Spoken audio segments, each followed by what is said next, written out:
Hey folks, it's Dragonkeeper 96600 here, and Micron Combiner Force is still not ready. Yeah, there is a copy of Moonbreakers up on YouTube, but the first 3 minutes are missing.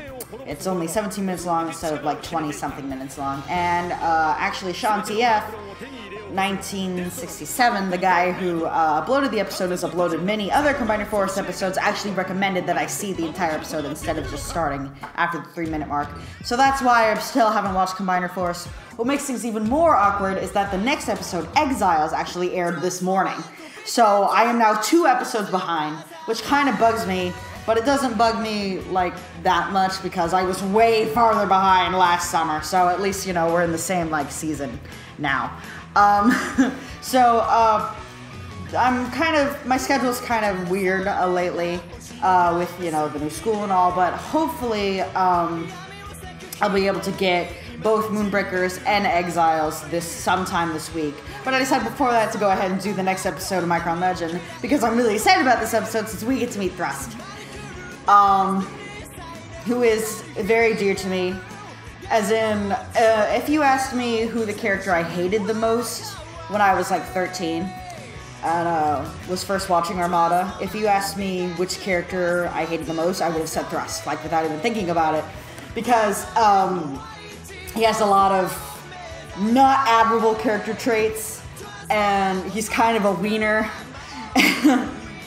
and he is actually, I don't want to spoil too much, but he is basically a major antagonist for the rest of the show. I think you could even guess that from this episode. But as I've gotten older, I've come to love him for how corny and what a loser he is. And part of that is Colin Murdoch's voice works, which of course we're not going to hear in the Japanese dub. It's going to be somebody else.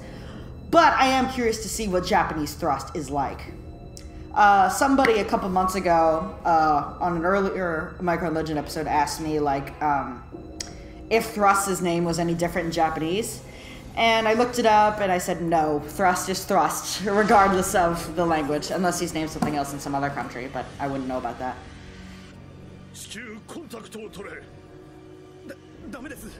Contact Earth, not contact Houston or Florida or where else do they launch space shuttles? I don't know. Just Earth. Call all of Earth at once.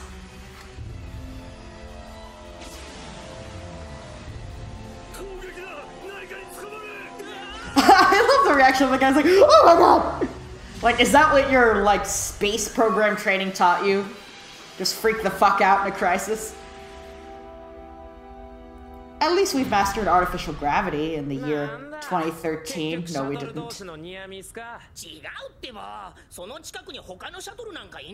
Yeah, it's kind of weird to run into something by accident in space. I mean, if it was like a meteor or a stray bit of, you know, whatever, then it'd be something, but 2 satellites nearly hitting each other? It's space! It's not like 2 cars in the same highway.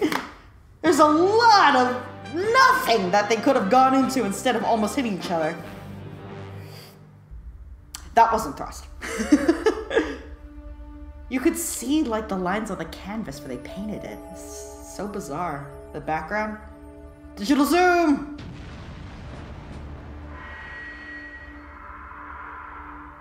Someone was very proud of their special effects. So proud that they forgot they actually need drawings to make it look good. And that's not just referring to the fact that there is no drawing since he's invisible. I mean, like, normally. Like, the line art in this show, ew. My camera's so low quality, sometimes it looks in this shirt, I'm, like, wearing a cloak. Like, is it a cloak or is it a shirt? Fooled you, it's a shirt! Ha ha ha ha! I'll stop that. Remember a couple episodes ago I said the minicons were, like, in a closet by themselves? I wasn't kidding about that, this is the closet! Oh, his voice, he sounds a lot younger than Colin Murdoch does in English.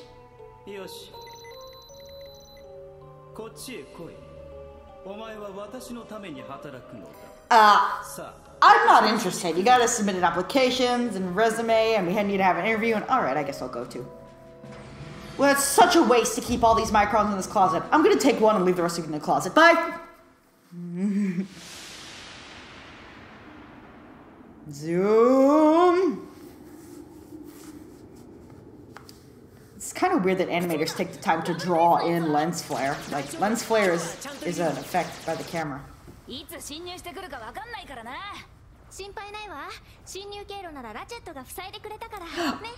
Again, Ratchet not bothering to make security tighter until after there's already an incident. Stupid Ratchet.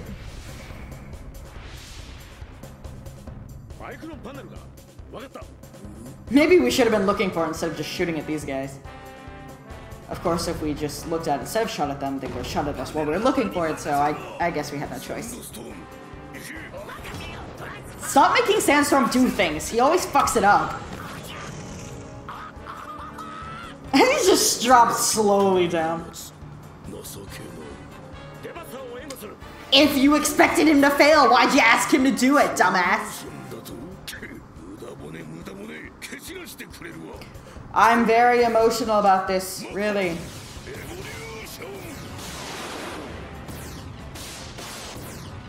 My hand is suddenly much more detailed.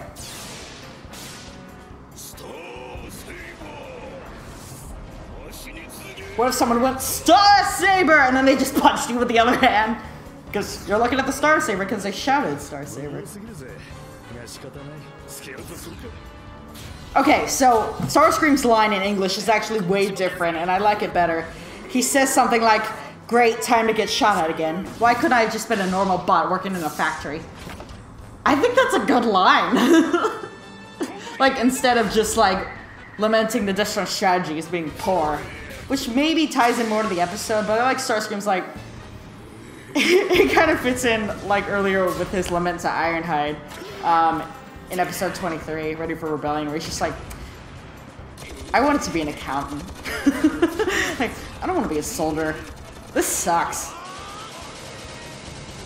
That only works in anime. Or if you're Bruce Lee. Or Jackie Chan. But only in those 3 instances.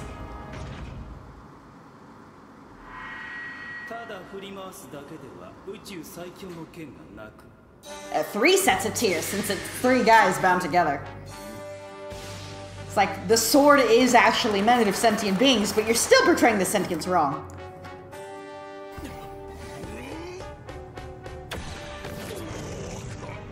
Nice shot.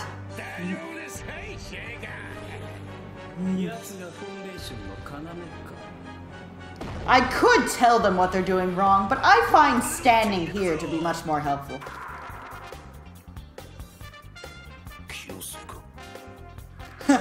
When was the last time Devastator actually had a line? I just realized I don't remember.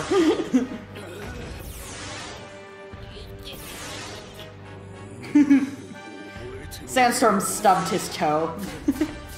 Somehow. How's that morale doing now, Destrons? We did it by standing around and doing nothing. At least Ratchet is with them now. We're not leaving the kids alone after they got attacked by Death Planet.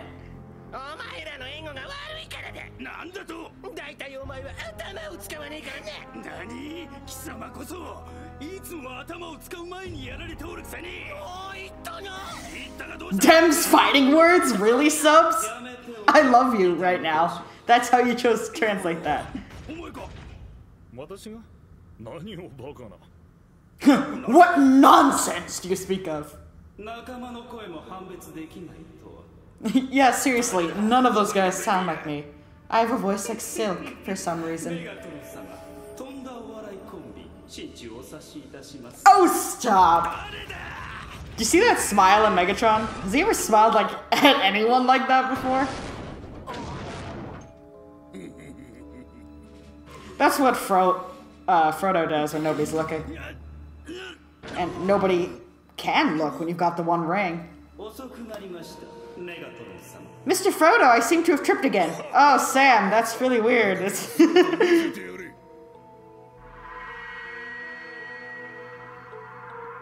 oh, stepping on him? Yep, that's thrust.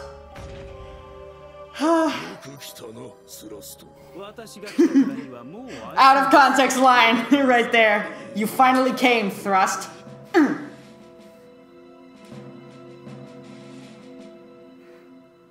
So my dad is like, as Scouts leader. Maybe I shouldn't tell the story, but we're gonna tell it anyway.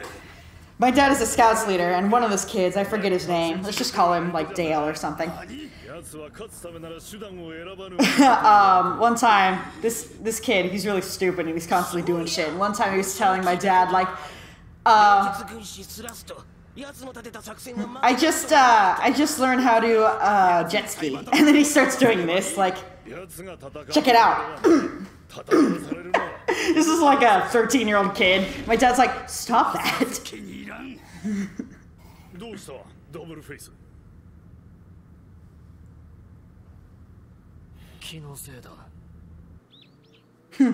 I wonder if it was the guy who turns invisible. Nah.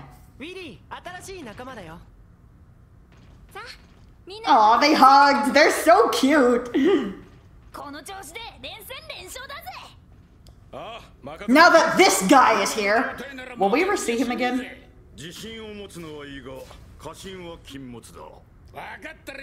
God damn it, who gave Devastator another line?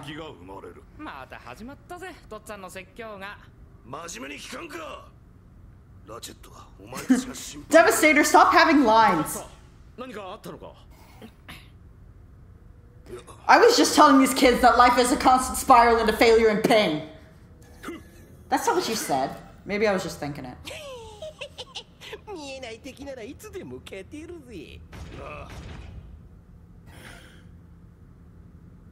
I love to watch Starscream train by just swinging his sword at nothing. I'm just an orca out on a stroll. You'd have to be following my channel for a long time to get that one. Or you could have just played Wada no Hara and the Great Blue Sea on your own, I guess.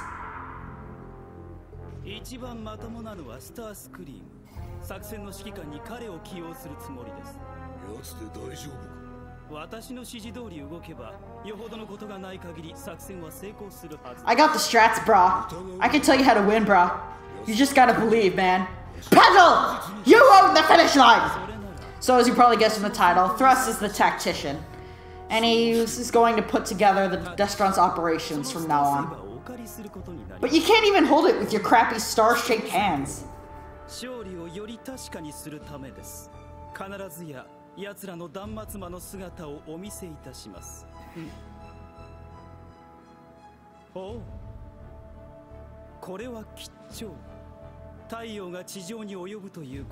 They are?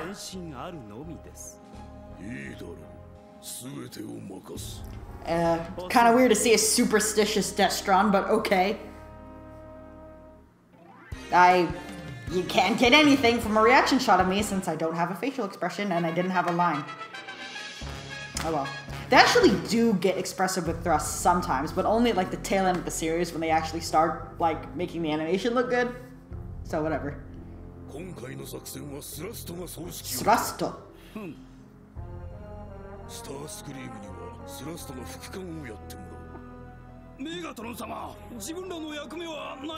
You can stand here and watch. And he leaves him by the side of the road.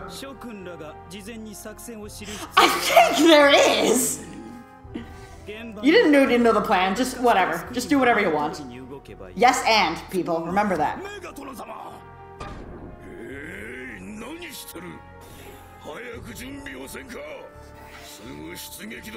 Whoa! That was really bad looking. It's just the Earth. It appears there all the time. It's not really an omen. I decide what's an arbitrary omen around here. Is the idea that Thrust is smarter than everyone because he has a bigger head than everyone? I hate you. Or maybe the head is because Thrust is from France. Yes, that's it.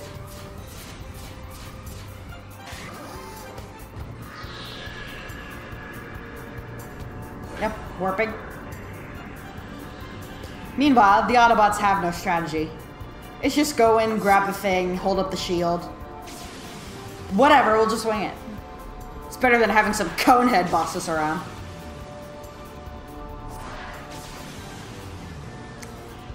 This sequence is a lot longer now that we have more people. My outline! So that ate up what, like a minute and a half? That's good. I wonder if they like, if they're writing a script, they write that whole thing out each time, or they just put stock footage here. Then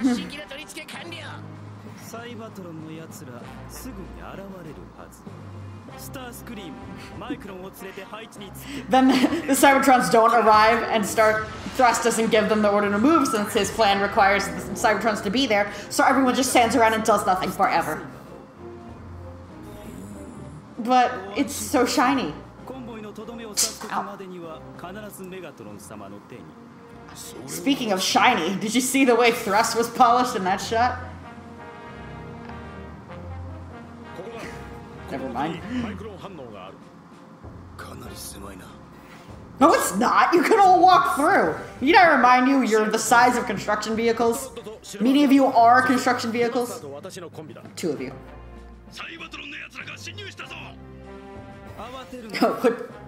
What was Megatron doing in the background? Practicing his Wonder Woman pose? Oh, I guess he's trying to have his arms folded like this, but the animation can't.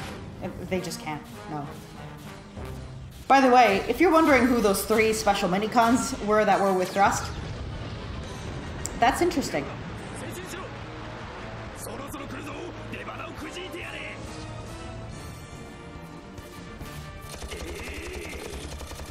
So his plan relied on the Micron panel being in this spot? He couldn't have known that ahead of time, because it's clearly relying on them being trapped in this narrow trench.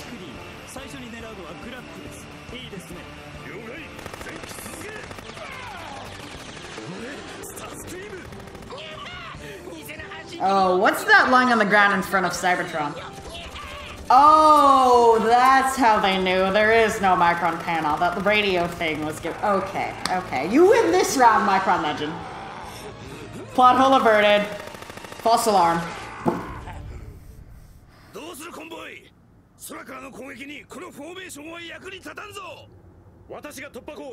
We know there's no Micron here, so we could just retreat. We have no reason to be here now. I guess if they have a chance, they might as well, but they're at a disadvantage and there's no Micron. New plot hole! Code Blue. No, Code Blue is something else. I suddenly look good. That's over.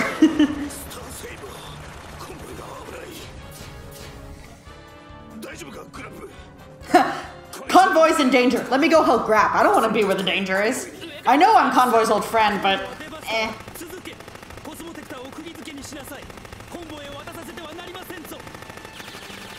Okay, maybe this is just from that line, but I seem to notice that Thrust is speaking really politely when he talks to Starscream, which he doesn't have to since Starscream ranks below him.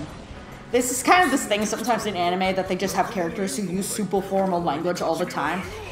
Like Toru from Fruits Basket. That wasn't as good as Optimus's uppercut in G1, but it was pretty amazing. Poof.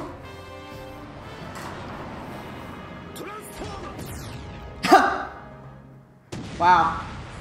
Gaston from Beauty and the Beast would envy that jump. Seriously, have you seen the jump Gaston makes at the end of the bell number in the animated Beauty and the Beast? He just goes boom, and like doesn't come down for like 30 seconds. Hey, there's grass here now. Oh, that's gone. Continuity. And then I'll have to get a new hobby, I guess. Carlos is very distressed. It looks like the sun. And it looks like there's a moon moving in front of it. Let me stare directly at it. Like smoke starts coming out of her eyes. Is Han Solo piloting it? Wow! Great shot, kid. That was 1 in a million. And they are in a trench.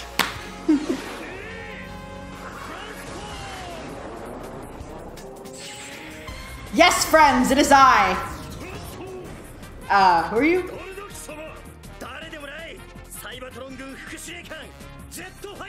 Yep, this is Jetfire, folks. And his first act on screen is to shoot Starscream, so the rest of you shippers can just, like...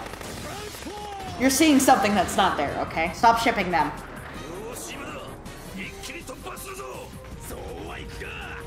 Run cycle for reals. Ah, the mating dance of the Jets.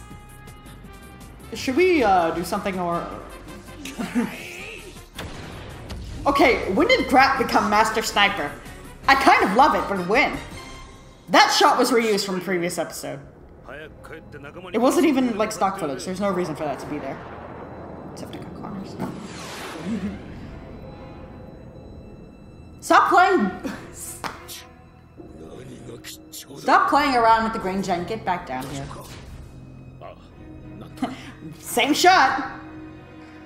A lot of these shots are reused, either with the background changed or with nothing changed. It's just the same shot. Megatron does a thrust of his own. Was that Grap again? No, it was Jetfire. I want Grap to just shoot everyone. We were having such fun playing Ring Around the Rosie.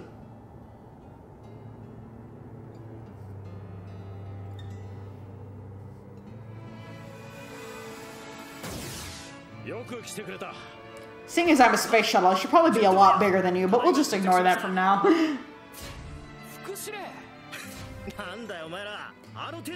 So if you recall, way back in episode 13, Convoy, told like some kind of silhouette to watch Cybertron while he's gone. That silhouette was Jetfire, which makes me wonder, A, why he's here, B, why Convoy isn't upset that he's here, since he told him that he was in charge of Cybertron. 2 new characters in the same episode. In case you didn't notice, thanks, Alexa. So that was Wise Tactician. Kind of a weird title. I wouldn't describe Thrust as a wise individual, but maybe that's just because I know him in English. Maybe he'll be different in Japanese. But anyway, not much to say about this episode particularly. It suffers from a lot of the same problems as previous episodes. Animation is sloppy, but this episode does stand out in the fact that it just plain reuses shots that aren't stock footage from previous episodes. But I guess it's better than, like, I guess it does look better than drawing something really crappily, like episode 21. I will talk about Jetfire a little bit. Jetfire in English was voiced by Scott McNeil, he's a pretty good voice actor. He voiced pretty much half the cast in Beast Wars. He was Silverbolt, and he was Dinobot, and he was Rat Trap, and there's probably more, but those are the 3 main ones I remember. His English voice for Jetfire was probably closer to his Silverbolt voice, but with a much more, like, arrogant kind of age. Like, Jetfire is one of those characters that's, like, constantly swaggering because he thinks he's great. A lot of people like to ship Jetfire with Starscream because in G1, Jetfire was actually an alternate name for the character Skyfire, and Skyfire and Starscream had this backstory where they were best friends before Starscream lost him tragically and then became a Decepticon. That backstory doesn't exist in Armada, and yet people ship them together anyway because of the dynamic in G1, even though they're very different characters, and seem to hate each other in this series. Not just because they're on opposite sides, like, it gets personal later, but, like, not personal in the kind of, I am the only one allowed to defeat you, but personal in a, God, what an asshole kind of way. But we'll get to that when we get to that. Why was there a rainbow in that shot?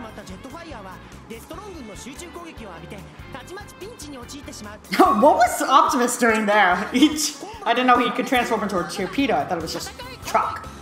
Or guy who is bigger because he fused with his truck. Anyway, that was Wise Tactician. I hope you enjoyed it. I'm really sorry about the delays on Micron. This is Micron Legend. On Combiner Force. But I assure you, we will get to them. I will get to them. No royal we. I will get to them as soon as I can because I'm just as anxious as you guys. I want to see these 2 episodes. I've heard exciting stuff about both of them. So, yeah.